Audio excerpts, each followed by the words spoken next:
right.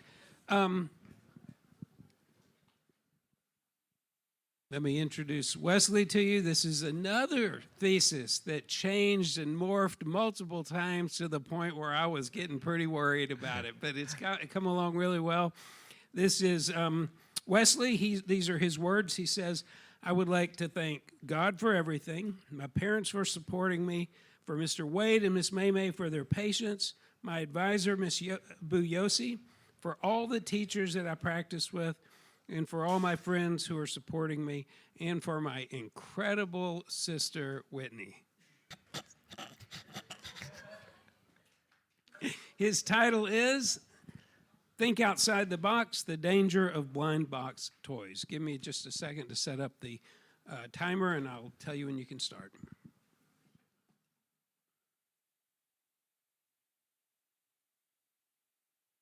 All right, you can start whenever you're ready. Buying 100 boxes just to get one single rare piece. This is what Jess, a 28-year-old Irish woman, is experiencing. She has never pulled the lever of a slot machine. She has never laid a chip on a roulette table. She has never laid her foot inside of a casino. But yet, every Tuesday, her heart races like a high-stake gambler. She isn't chasing some jackpot in Vegas. Instead, she's chasing a 3-inch tall, fuzzy, and ugly-looking doll called La Boo Boo. What started as a silly and funny joke turns into an obsession. This has caused the 28-year-old to lose approximately $270 per week. But imagine, what if blind box were banned? In this scenario, Jess will enter the mall. She will look at a toy that she genuinely likes, picks it up, pays for it, then leaves. That's it. The $270 stayed in her pocket. This is not a joyless hobby. This instead is a safe one. Now, the concept of blind box goes back, way back to its roots in Japan during the 1970s and the 1980s with the emergence of lucky bags. These items were usually bought in the New Year's and typically filled with various goods at a significant discount. This then evolves into the gashapon vending machine market until the Chinese company PopMart launched the Molly series, turning the hobby into a global industry. Between the year 2015 and 2019, revenue skyrocketed from 6.9 billion to 20.7 billion yuan. Yet, by 2022, even China banned sales to children under the age of 8. But the trend, however, went truly global in 2024 when K-pop star Lisa posted a video that sent shockwaves worldwide. Indonesia was instantly swept up, with Osam and PopMart stores rapidly opening across Jakarta malls, drawing massive queues of consumers. What began as an imported trend quickly became a highly profitable sector built entirely on randomized outcomes.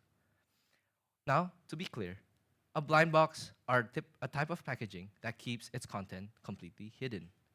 Every box is identical on the outside, and no one knows which toys is actually inside until it is open. This concept extends far beyond PopMart figurines. It covers any products built on the same hidden content mechanics, such as Pokemon cards, loot box, surprise eggs, and countless other collectibles. The packaging changed, but the mechanics never does.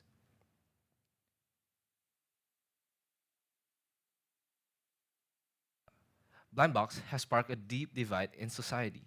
Some sees them as harmless collectibles, while others recognize them as unregulated gambling disguised as a toy. This success isn't coincident or a clever marketing. However, it is engineered around the human brain itself.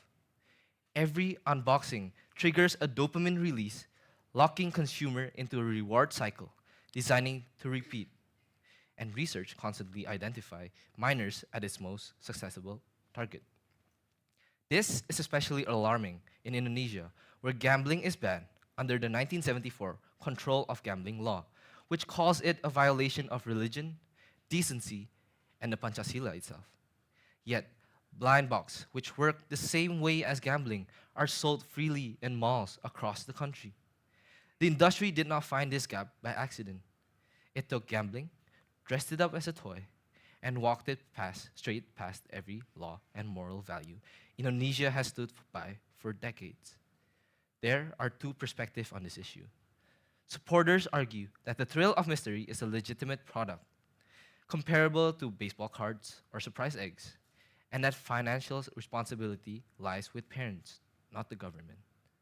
But opponents argue these are not toys, but gambling mechanics that exploit biological vulnerabilities and create a psychological bridge to addiction. And so, blind box should be banned for three main reasons. They harm the consumer. The industry itself is harmful, and the model directly contradicts the cultural mandate. The first and perhaps most insidious reason for a total ban is that blind box industry utilizes sophisticated neurological manipulation to cause addiction. To understand why this is more than just unboxing a toy, we have to look inside the brain's reward system. The industry relies on a psychological principle known as variable ratio reinforcement. In a standard transaction, you give money and you receive a known value. But in blind box, the reward is unpredictable. Because you don't know if the next box contains a common duplicate or the secret rare figure, your brain remains in a state of curiosity. This unpredictability triggers a massive surge of dopamine, not when you own the toy, but in the seconds before you open it. This is exact same neurological pathway utilized by slot machines. By the time the consumer has opened their sixth or seventh box, they aren't even playing for the toy anymore. They are playing for the hit of the reveal. By normalizing these products, we are effectively transforming every consumer into a gambler and fostering a cycle of addiction. Furthermore, these toys distort a young person's sense of self-worth through the lens of social currency. In the digital age, the unboxing isn't private. It is shared on TikTok and Instagram. This creates a high-pressure environment of social comparison. When a child sees their peers or influencers shows off secret editions, they experience intense fear of missing out, or FOMO. Their social status becomes tied to the luck of the draw. This shifts the adolescent's identity away from eternal character and towards material accumulation. If you don't have the rare one, you are common. And being common in the eyes of a teenager is a social death sentence. Finally, we must address the sunk cost fallacy, the mental shortcut that keeps the consumers trapped. Sunk cost fallacy itself is a cognitive bias where a person feels they must continue an action because they have already invested so much into it. Now, imagine a collector who has spent $200 trying to find the final piece of a set. Rationally, they should stop. But the industry designed these sets so that the frustration phase is maximized. The consumer thinks, if I stop now, the $200 I've already spent was a waste. But if I buy one more box and get the rare one, all that previous spending becomes worth it. This isn't a rational choice. It is a desperate attempt to gain emotional closure from the stress of an unfinished task. The industry profits most when the consumer is at their most frustrated, creating a predatory relationship where brands' success is directly tied to the consumer's inability to act in their own best interest. We are essentially allowing companies to weaponize basic human psychology for their own profit. The blind box industry goes beyond consumer harms. It is unethical at its core. It deliberately disguises gambling as a toy to bypass the law, targets children whose brains are not developed enough to resist manipulation, and turns human weaknesses into a source of profit. Blindbox shares the same core mechanics as a casino-style gambling, triggering identical psychological patterns such as the gambler's fallacy and sunk cost effects. Yet, they operate freely in a country that has declared online gambling a national enemy and prohibited it on religious and moral grounds. Strip away the packaging, and there is no difference at all. The industry knowingly targets children, and the governments around the world have taken notice. China's 2023 regulation banned sales to children under 8, required parental consent up to the age of 18, and made odds disclosure mandatory. These are not measures applied to harmless toys. They are measures applied to a product so deliberately designed to hook young consumers that even its own government was forced to step in.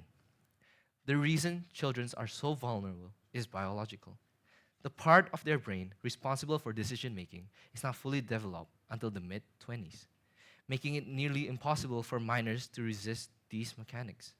This is why legal experts have described blind box not as entertainments, but as business traps built to exploit. Strip away the art and the collaboration, and what remains is a profit model built on manufactured compulsion. The odds of pulling a rare item can be as low as 1 in 144. Research consistently link blind box purchasing to problem gambling behavior. The industry is valued at $40 billion, not because of craftsmanship, but because of the buying loop designed to be hard to escape. This model does not discriminate. It takes from 28-year-old who cannot explain where her money went, and from the 8-year-old begging for just one more box. The industry is fully aware of its harm and continues regardless because its customers' vulnerability is not a side effect. It is the entire business strategy. Finally, the blind box industry stands against the cultural mandate. This mandate calls us to be responsible stewards of the world, to build with purpose and care for the generation that comes after us. In Genesis 1, verse 28, we are called to fill the earth and subdue it, a command rooted in order and creativity. The blind box industry, however, does the opposite. It promotes impulsive spending and contributes to environmental destruction, leaving behind waste rather than something worth passing on. Consider the growth mindset, a term coined by Stanford professor Carol Dweck. It refers to the ability to see failure as an opportunity to learn and improve through effort. Blind box actively works against this. By removing any connection between effort and reward, they train young minds to rely on luck rather than hard work. The dopamine spike that comes with each unboxing set an unrealistically high standard for what a reward feels like.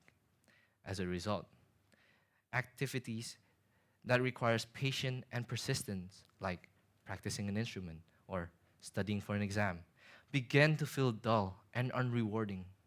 We risk raising a generation that waits for the next box rather than believing in their own ability to succeed. Second, this industry is an environmental disaster disguised as a hobby. We are currently living in a throwaway culture where products are engineered to be discarded almost immediately. Because blind box model encourage repetitive buying to find a single rare item, it leaves behind a massive trail of unwanted plastics. And since 90% of these toys are made out of plastic and less than 2% are successfully recycled, these items inevitably end up in landfills or as microplastic pollution in our oceans. Every rare pull is bought at the cost of hundreds of plastic duplicates that will outlive us all by centuries. Finally, the industry distorts creativity itself. The cultural mandate calls us to use creativity to bring order and beauty into the world. Blind box company do the opposite. They use creativity to build psychological traps. They take the natural human desire for discovery and lock it behind artificial scarcity and repeated purchase. This reduces creation to a transaction where a momentary thrill matters more than the quality or meaning of the object itself. Rather than building a community, it breeds social anxiety and unhealthy competition. It turns human ingenuity into a tool for profit, pulling our creative efforts away from their true purposes. But people say, these might actually teach the kids of the real world, or blind box can teach kids about risk management. While it may be true that this is a safe way to introduce a kid on how to handle disappointment, manage a budget, and understand the concept of probability, blind box mechanics, however, provide a false simulation of risk. This is because they lack the transparency and skill-based variables required for actual risk management. Research shows that when children are exposed to randomized reward, they learn the gambler's fallacy, the belief that if they haven't won yet, they will win soon. Unlike an investment or a skill-based risk, the odds in a blind box are fixed by an algorithm of the manufacturer to ensure that the house or company always win. True risk management, however, involves effort, skills, and known variables to make a rational decision. Blind box do the opposite. They instead encourage children to make emotional decisions based on gut feeling or luck. Opponents also argue that blind box contributes significantly to the economy through imported taxes, custom duty, and retail tariffs. Since most of these products are manufactured abroad, the surge in demand generates substantial tax revenue, and the rapid expansion of retail chains add further to the government's income. However, this is a short-sighted argument. Yes, the industry produces immediate revenue, but it does so by exploiting the very generation that will one day carry our economy forward. Fostering compulsive spending and psychological addiction in young people is not a substantial trade-off for tax income. The government has no shortage in alternative sectors. Technology, local manufacturing, digital infrastructure are sectors that can generate revenue without sacrificing the well-being of the next generation.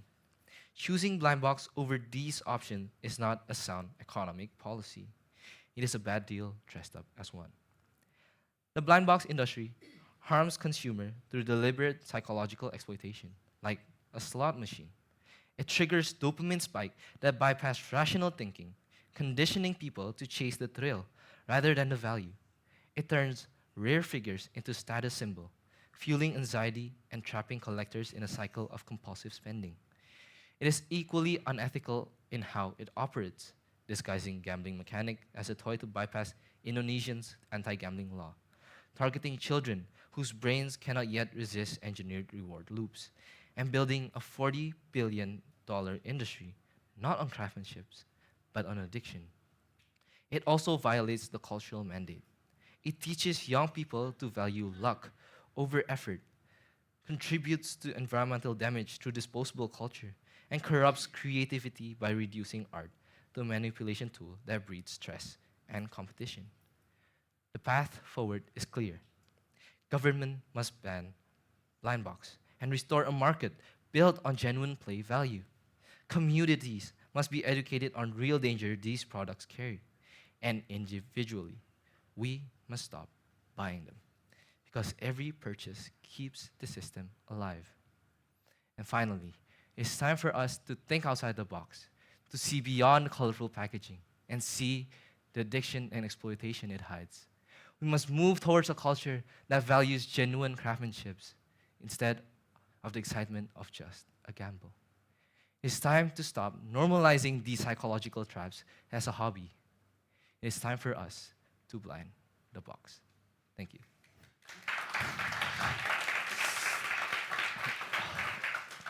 Thank you, Wesley. Good job. Our panelists today are Miss Yusni and Miss Stephanie. We will let Miss Yusni go first.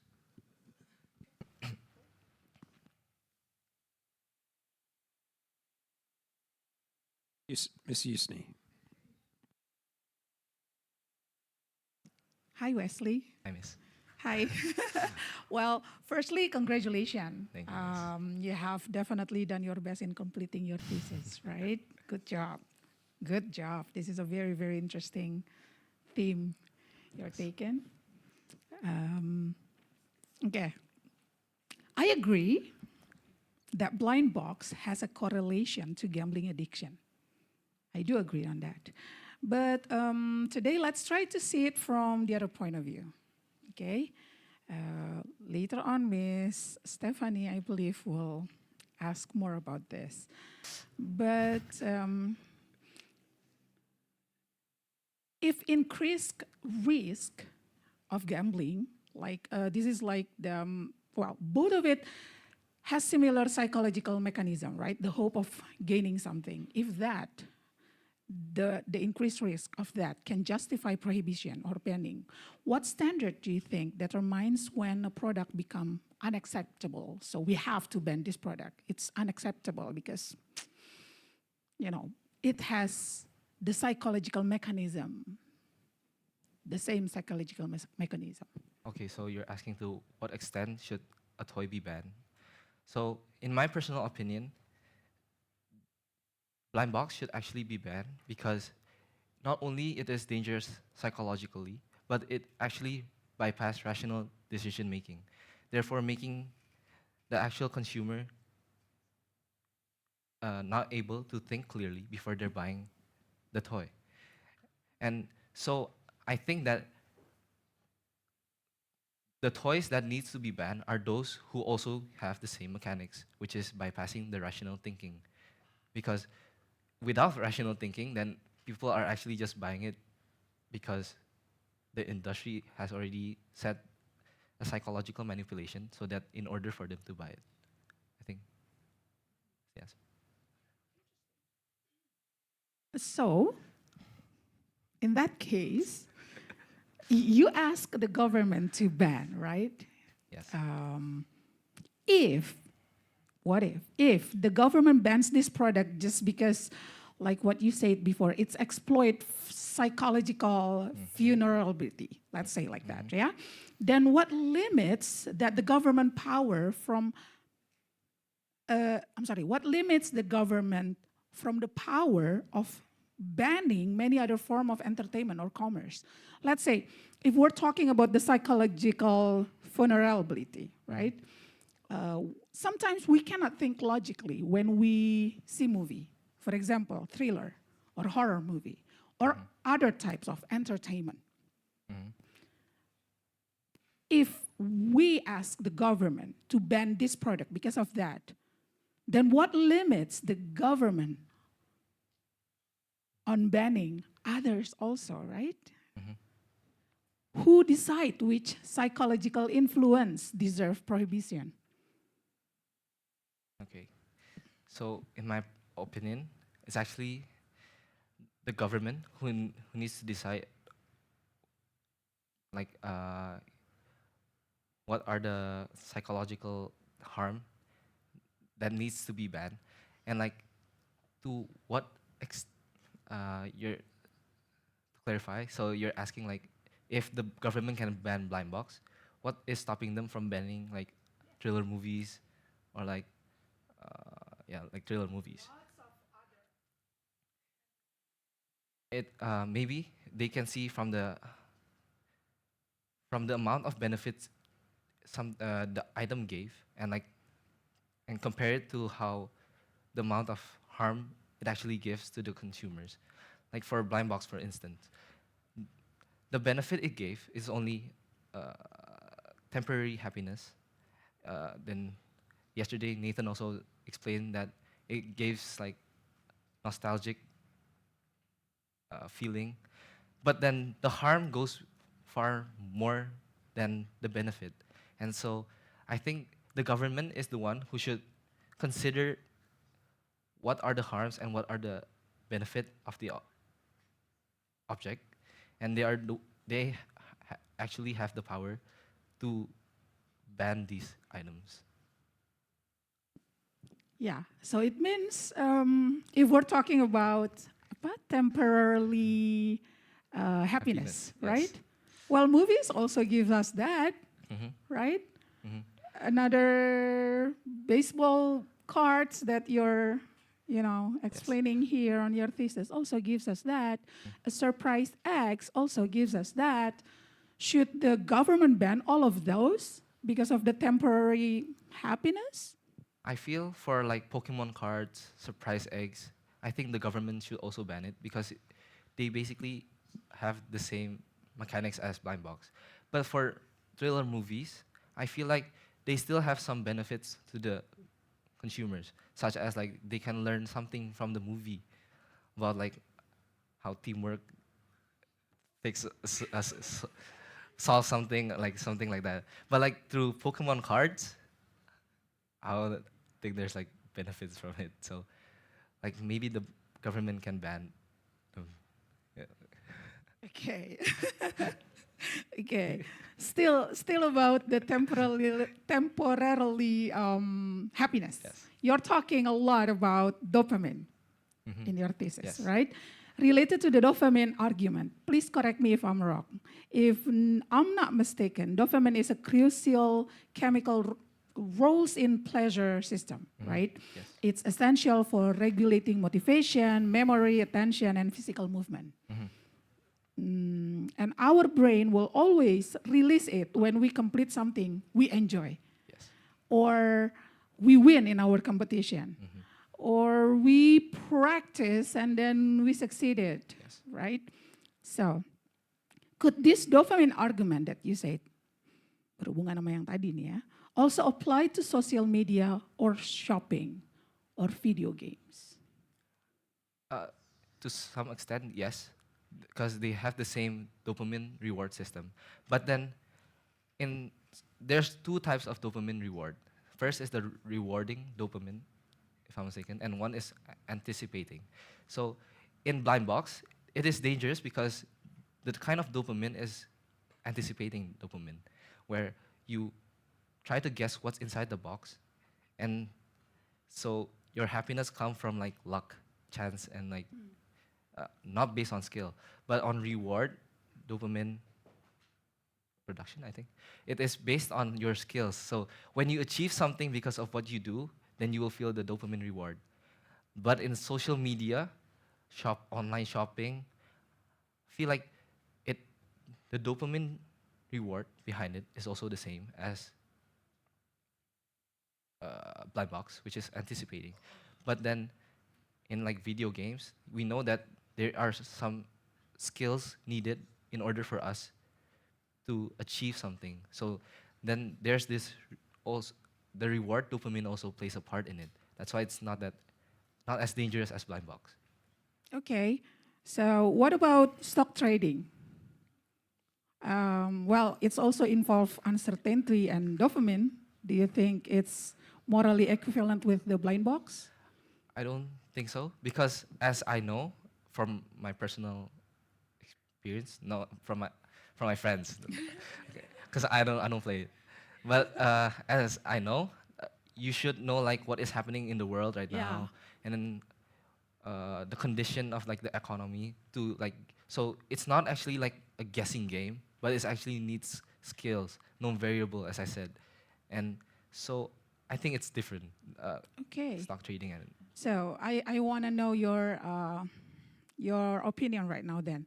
If dopamine triggering experiences justify prohibition, you already defined two different dopamine releases before, then where do you think we should draw the line? How do we make that line? To differ this from that. This one we should ban. This one, yeah, it's okay lah. I think all anticipating dopamine reward, that one, it should be banned because it is different than the reward one, where the reward one actually needs skills and like effort in order for you to experience the dopamine. It is a way healthier way to gain the dopamine instead of like the anticipating one. Because in the anticipating one, you're just relying on chance. It is, and I also said that this it actually shifts the mindset of a person, thinking that if they actually fail and fail to obtain that dopamine or like fail in achieving something, it is not because they haven't worked hard enough, but it's because they are not lucky enough. So, therefore, I think everything that has anticipating dopamine reward should be banned. Okay, we need to move on to Stephanie. Go ahead, Miss Stephanie.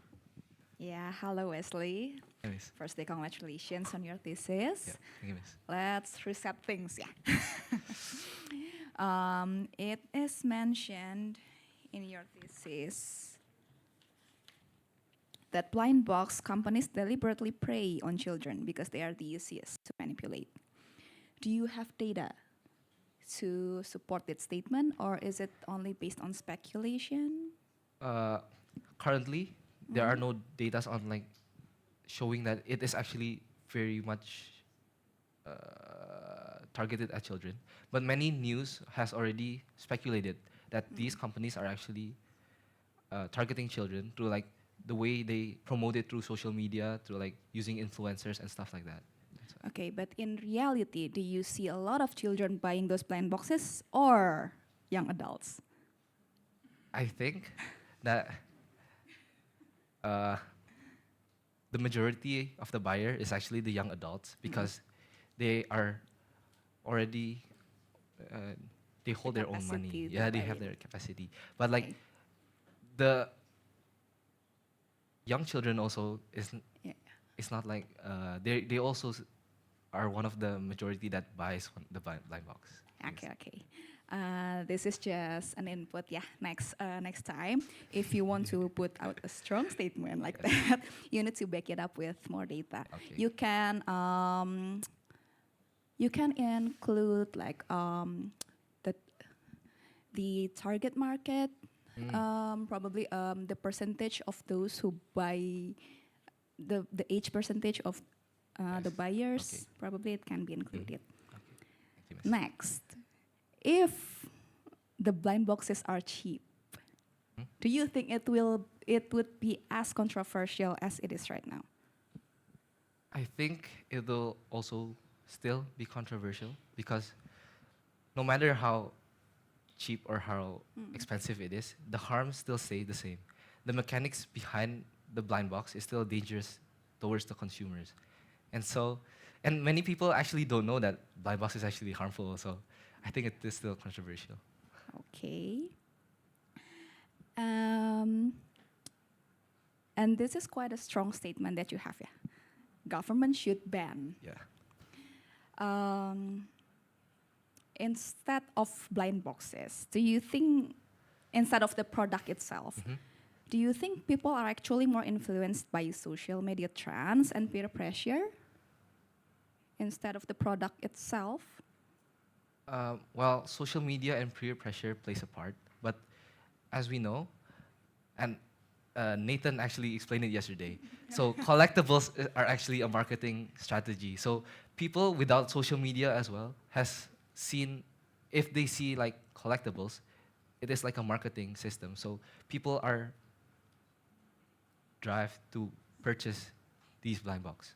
So based on that statement, Yes. why should we blame the product instead of the intention and the attitude of the buyers?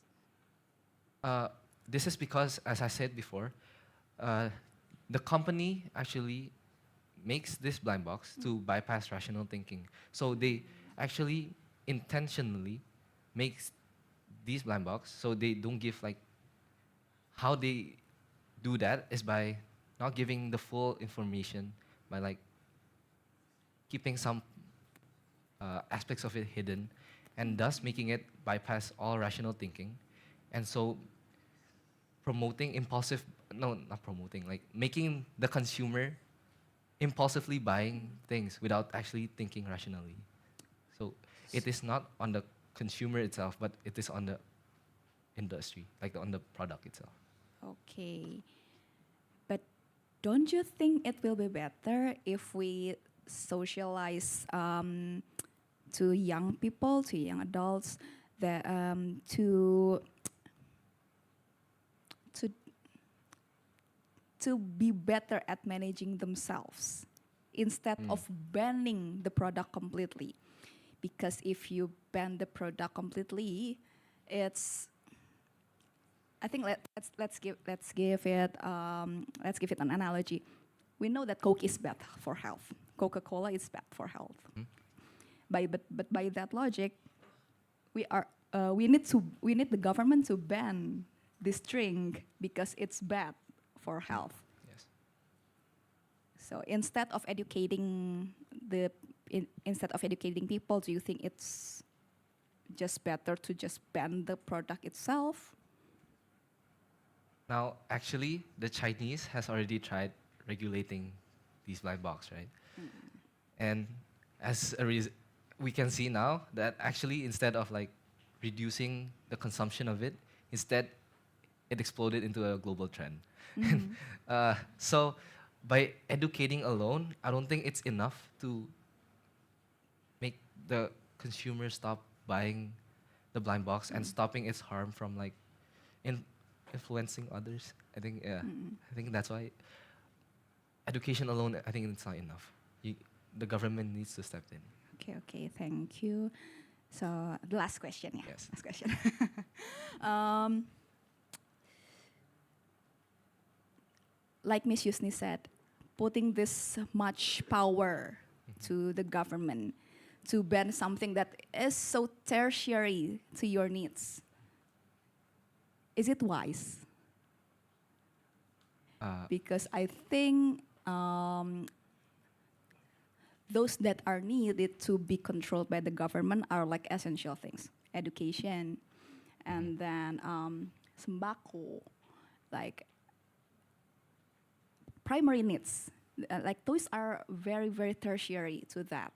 Do you think putting government control over that is wise or not? And tell me why.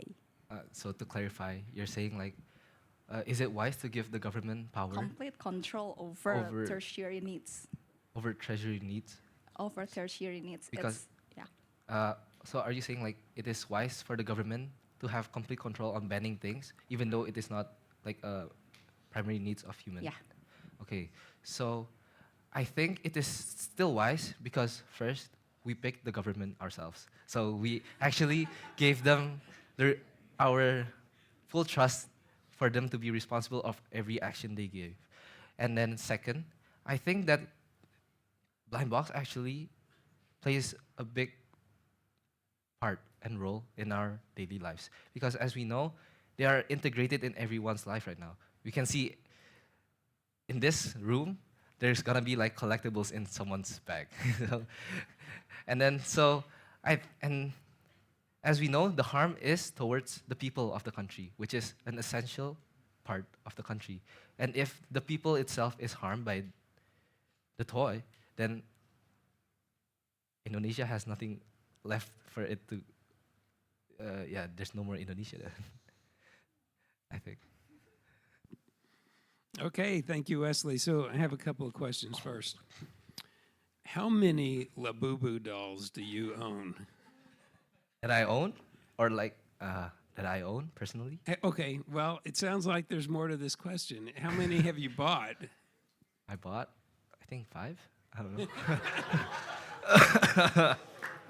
Sorry. Do you have valuable Labubu dolls? Or are they not valuable? Nope, they're like the common ones, and I got like duplicates. So. Is that what caused you to have do this thesis? I think so. So you've mentioned several times Nathan's thesis. Yes. And it occurs to me that in many ways, well, let me just ask you, are you completely against what Nathan has told us about marketing collectibles, that that companies should not do that? In fact, the government should ban what Nathan is suggesting we do. How about that? I think Nathan's thesis is different than mine because it's collectibles and mine is blind box. Like he's saying that even Stanley bottles, no Asian cups, are collectibles. You see, so I don't think it's the same. So I still support his thesis. Like Okay. I'm not. I So don't want it's blind not box. entirely, it's not exactly parallel. Yes. However, some of the things I think Nathan would suggest companies market might be blind box things. Yes. Like, I've been to, there's even if you go to Starbucks at times, they have these little boxes they used to at Christmas time where you buy one, you don't know what's inside of it until you buy it. And then there's not different values, but it's still the kind of thing where you may buy it and you get the same one you already have, or maybe you get a different city, there's a city name on it. That kind of marketing, should that be banned? I think it should be banned. Sorry, because as I said before, this is called uncertainty marketing, and this uncertainty marketing is actually trying to bypass rational thinking, and I don't think it's I don't think it's ethical for the consumers not to be able to think rationally before they buy things. I think a consumer needs to be able to think rationally before they buy something. I think that's Okay. There are a lot of things that have this dopamine response. In fact, everybody here, just about everybody, knows that I love to go look for birds on Saturday morning. And Yes. I don't know what I'm going to find, right? I spend money to drive to Chewy Day or wherever. I go hiking in the woods. Sometimes I come home disappointed because I didn't see anything I could photograph. Sometimes I get these great photos of birds and I'm all excited about it. Isn't that the same thing?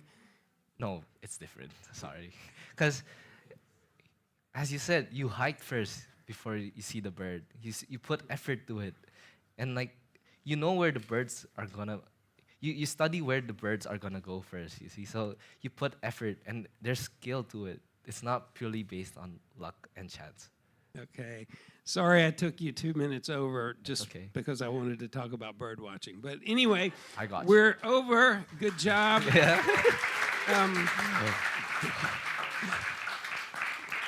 Okay, we'll meet friends, family, panelist, advisor over here for photos, and then we will have lunch until 12:15. Do not be late for the afternoon session, 12:15. You're next. Clement.